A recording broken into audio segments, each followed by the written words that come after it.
দর্শক, আসসালামু আলাইকুম। খুবই গুরুত্বপূর্ণ একটা খবর।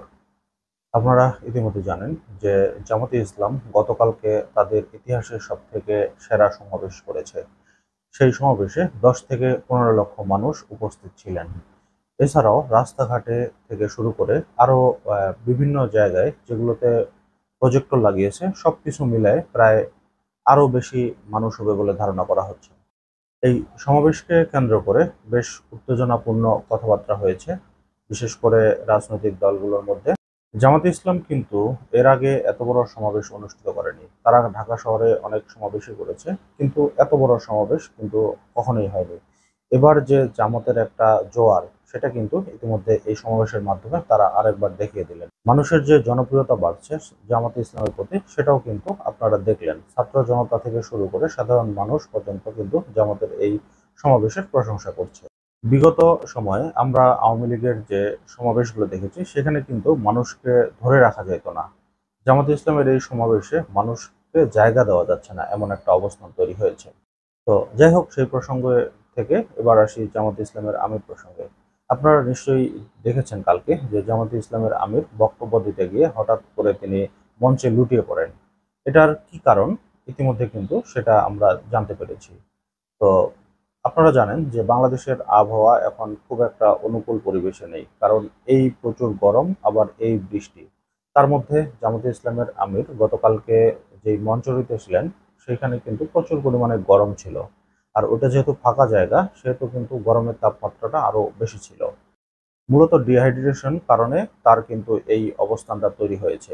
পর্যাপ্ত পরিমাণে পানি না খাওয়ার কারণে তিনি যেটা বলছেন যে তার এই অবস্থানটা হয়েছে। যদিও তিনি নিজেও একজন ডাক্তার, এগুলো তিনি সবকিছু খুব ভালো করেই জানেন।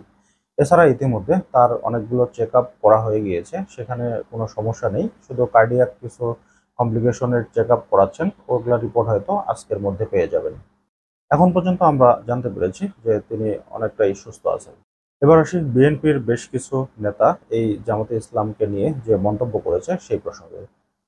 আপনারা গতকালকে দেখেছেন যে ঢাকার যিনি নিজেকে মেয়র ঘোষণা করেছেন ইশরাক, এই ইশরাক বলছে যে জামাতে ইসলামের এই সমাবেশকে কেন্দ্র করে তিনি আবার বলছেন যে ৭১ আবার চারা দিয়ে উঠছে, ৭১কে দমন করতে হবে, তাদেরকে নিপীড়ন করতে হবে, এরকম অনেক উদ্ভট উদ্ভট কথাবার্তা বলছেন যে ৭১-এর আবার বিচার করতে হবে।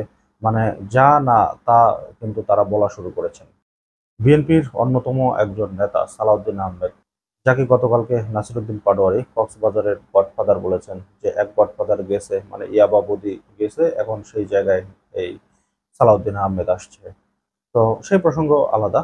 তো তিনি একটি মন্তব্য করেছেন যে জামাতে ইসলাম নাকি বিএনপিকে অনুষ্ঠানে দাওয়াত দেয়নি। কয় দাওয়াত দিলেও তো আমরা যাইতাম না, এরকম অনেক মন্তব্য আর কি তিনিও করেছেন।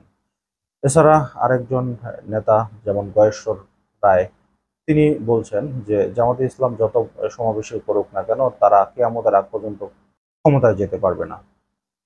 তো এরকম উদ্ভট উদ্ভট মন্তব্য বিএনপির নেতাকর্মীগুলো করছেন। এছাড়া আরো অনেক নেতাকর্মী জামাতে ইসলামকে নিয়ে বেশ সমালোচনা করছেন। জামাতে ইসলামের জনপ্রিয়তা যে দিন দিন বাড়ছে এটারও তারা ব্যাপক সমালোচনা করছেন, বলছেন যে এগুলো শুধু নামমাত্র, ভোট কিন্তু তারা বিএনপিকেই দিবে। তো এরকম অনেক কথাবার্তাই কিন্তু এখন বলছেন তারা। তবে জামাতে ইসলাম যে সুশৃঙ্খলভাবে একটা সমাবেশ করলো ঢাকা শহরে, তারা কিন্তু দেখিয়ে দিল যে বিশৃঙ্খলা ছাড়াও কিন্তু সমাবেশ করা সম্ভব। দর্শক, আজকের মতো এই পর্যন্তই। আল্লাহ হাফেজ।